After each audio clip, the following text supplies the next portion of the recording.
একজন মানুষের মন মানসিকতা কেমন? আপনারও যদি এই ধরনের মন মানসিকতা থাকে, খুব তাড়াতাড়ি এই মন মানসিকতা থেকে বেরিয়ে আসুন। তাহলে দেশেরও উন্নতি হবে, আপনারও উন্নতি হবে, আপনার পরিবারেরও উন্নতি হবে। পরিবারের উন্নতি ভাই, এটা কি পরিবারের উন্নতি বলে? আপনার ছোট্ট বাচ্চাটার দিকে তাকালেই এই পৃথিবীতে বেঁচে থাকার হাজারটা কারণ ছিল। এই বাচ্চাটা যখন বাবার ভালোবাসা চিনতে শিখল, বাবা ডাকটা বোঝা শুরু করল, ঠিক তখনই আপনি এই দুনিয়া ছেড়ে চলে গেলেন। আবুল হাসান ভাই, আপনি শুধু দুনিয়া ছেড়ে যাননি, আপনি আপনার সন্তানটার হাতও ছেড়ে দিলেন। আজ সে অনাথ হয়ে গেল।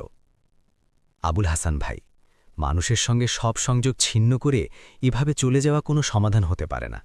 আপনি চাইলে কিছুদিন সবকিছু থেকে দূরে থাকতে পারতেন।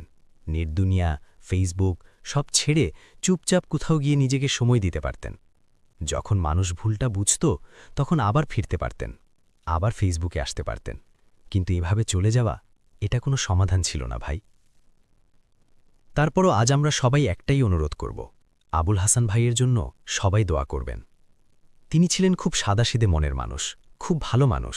তার ইনকামের বড় একটা অংশ গরিব আর অসহায় মানুষদের মধ্যে বিলিয়ে দিতেন। লাস্ট 3 মাস তিনি কাউকে স্টার দেননি, তবু ফেক স্টার দিয়েছে বলে আবুল হাসান ভাইকে অপমান করা হয়েছে। এটা কোনো সমাধান না আবুল হাসান ভাই, একদমই না। মৃত্যুর কয়েক ঘন্টা আগে আপনি নিজের বাচ্চাটাকে নিয়ে একটা ভিডিও পোস্ট করেছিলেন। তখন মনে হয়েছিল আপনি বাঁচতে চান। তাহলে আবুল হাসান ভাই, আপনি কিভাবে এই কাজটা করলেন? কেন আমাদের সবাইকে ছেড়ে চলে গেলেন? আমাদের কথা বাদই দিলাম, কিন্তু আপনার বাচ্চাটা, আপনার পরিবার? আজ সেই ছোট্ট ছেলেটা বাবার ভালোবাসা চিনতে শিখেই বাবাকে হারিয়ে ফেলল।